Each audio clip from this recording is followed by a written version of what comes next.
Hello friends, welcome to serials Adda. Friends, ఇక రేపటి కథలో అయితే చాలా ట్విస్ట్ అయితే ఉండబోతుంది ఫ్రెండ్స్. ఇక మహేంద్రకి అటుపక్క ఇక మనో మహేంద్రతో తేల్చుకోవాలని వస్తూ ఉంటాడు.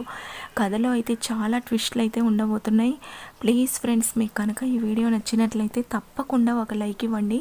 అలాగే మన ఛానల్ అయితే సబ్స్క్రైబ్ చేసుకోండి ఫ్రెండ్స్. ఇక కథలో వసుధార మనం అనుపమ మేడంని వెళ్ళి కలవాలని చెప్పడంతో రిషి కూడా అవును వస్తారా, నేను కూడా వెళ్ళి కలవాలనుకుంటున్నానని చెప్తాడు కదా. ఆ తర్వాత మహేంద్ర నేను కూడా వస్తానని చెప్పడం, ఇక వస్తారా వద్దని రిషికి సైగ చేయడంతో రిషి డాడ్ మీరొద్దు మేం వెళ్తామని అంటాడు. ఆ తర్వాత మహేంద్ర ఏమైంది రిషి, ఎందుకు వద్దంటున్నావు, ఎందుకమ్మా వస్తారా, అయినా నేను వస్తే ఏమవుతుందని అడుగుతాడు. దాంతో వస్తారా అలా అని ఏం లేదు మామయ్య, మాకు దారిలో ఇంకో పని ఉంది, అందుకోసమే వద్దంటున్నాను, ప్లీజ్ ఇంకోసారి వద్దురు కానీ అని చెప్తుండడంతో మహేంద్రకైతే డౌట్ వస్తుంది. సరే అయితే మీరు వెళ్ళండి అని చెప్తాడు. ఇక కారులో కూర్చున్న వెంటనే రిషి వస్తారతో ఏంటి వస్తారా, డాడ్ని అలా రావద్దని చెప్తే ఆయన బాధపడతారు కదా అని చెప్పి అంటాడు. దాంతో వస్తారా సార్ నేనెందుకు మామయ్య గారిని బాధ పెట్టాలని చెప్తాను సార్, మనం వెళ్ళి అక్కడికి అనుపమ గారితో ఒక ఇంపార్టెంట్ విషయం గురించి తెలుసుకోవడానికి వెళ్తున్నాం, అక్కడ మామయ్య ఉండకూడదనే కదా నేను వద్దని చెప్పిందని అంటుంది.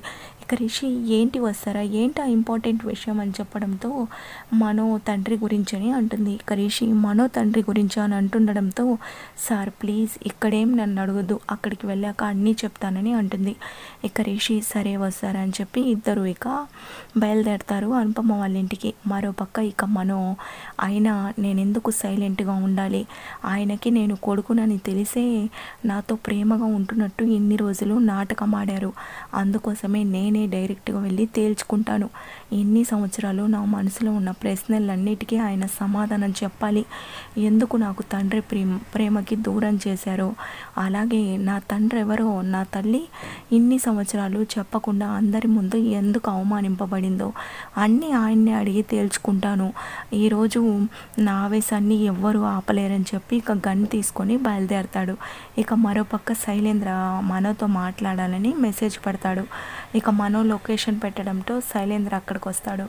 వీన్ని ఎలాగైనా రెచ్చగొట్టి బాబాయ్ పైకి పంపాలి, వాడు బాబాయ్ని ఏదో ఒకటి చెయ్యాలి, అలా చేస్తేనే నాకైతే హాయిగా ఉంటుంది, లేకపోతే వీళ్ళు మళ్ళీ కలిసిపోతే వీళ్ళందరూ ఒక జట్టు అయిపోతారు, అందుకోసమే నేను ఫ్యూచర్ గురించి ఆలోచించి మనోకి ఇప్పుడు బాబాయ్ పైన ఉన్నవి లేనివన్నీ చెప్పాలని చెప్పి ఇక మనోనైతే కలుస్తాడు. ఇక మనో ఏంటి నాతో నీకేం పని అని అడుగుతుండడంతో అది కాదు మనో, ఇన్ని రోజులు నీ తండ్రి ఎవరో తెలియక బాధపడ్డావు కదా, ఇప్పుడు నీ తండ్రి అదే మా బాబాయ్ అని తెలిసింది కదా, ఇప్పుడు నువ్వేం చేయబోతున్నావని అడుగుతూ ఉండడంతో మనో అవన్నీ నీకు అనవసరమని అంటాడు.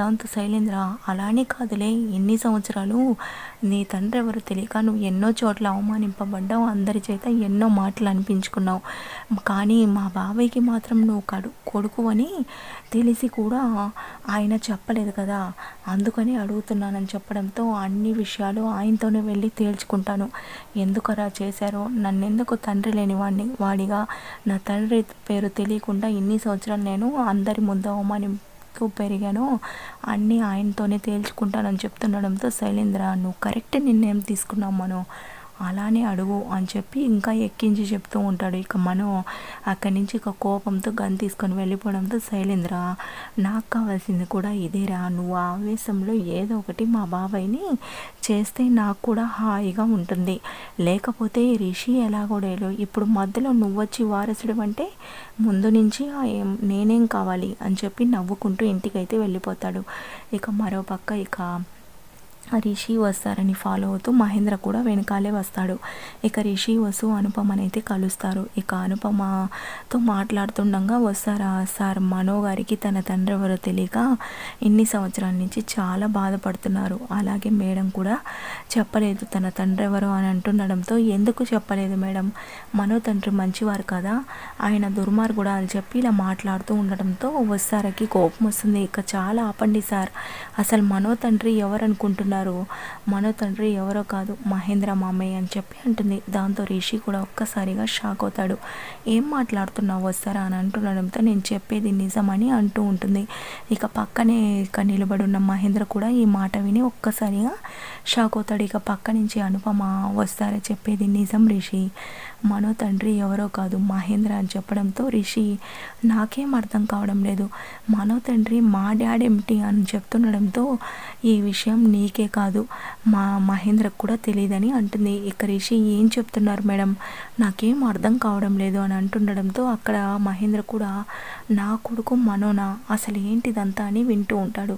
ఇక అనుపమ చెప్తాను రిషి, ఈరోజు నిజం చెప్పాల్సిన సమయం వచ్చింది. ఈరోజు గతం గురించి, గతంలో జరిగిన అన్ని విషయాలు మీతో చెప్పేస్తాను అని చెప్పి, గతంలో నేను, మీ అమ్మ జగతి, మహేంద్ర మేము ముగ్గురం క్లోజ్ ఫ్రెండ్స్. కానీ మహేంద్రకు కూడా తెలియని విషయం ఏంటంటే జగతికి నేను మహేంద్రని ప్రేమించాను ఆ రోజుల్లో. కానీ మహేంద్ర జగతి ఒకరినొకరు ఇష్టపడ్డారు. అలాగే జగతి నాతో వచ్చి నేను మహేంద్ర ప్రేమించుకుంటున్నామని చెప్పిన వెంటనే నా ప్రేమని నా మనసులోనే దాచుకొని వాళ్ళ ప్రేమనైతే ఎలాగైనా గెలిపించానని, మీ ఇంట్లో ఇష్టం లేకపోయినా మహేంద్ర జగతికి పెళ్ళి జరిపించాను. అలాగే వాళ్ళు సంతోషంగా ఉండడం చూసి నేను కూడా చాలా హ్యాపీగా ఫీల్ అయ్యాను. ఆ తర్వాత ఇక జగతి ప్రెగ్నెన్సీతో ఉంది. అప్పుడు తనకి తోడుగా నేనే దగ్గరుండి చూసుకుంటూ ఉండేదాన్ని. ఒకరోజు ఇక నెలలు నిండడంతో జగతికి ఇక డెలివరీ పెయిన్స్ అయితే వస్తాయి. ఇక నేనే మహేంద్ర లేకపోవడంతో జగతిని హాస్పిటల్లో జాయిన్ చేశాను. ఆ తర్వాత ఇక అప్పుడే నాకు తెలిసింది ఇక జగతికి 2 కమల పిల్లలు పుట్టారు.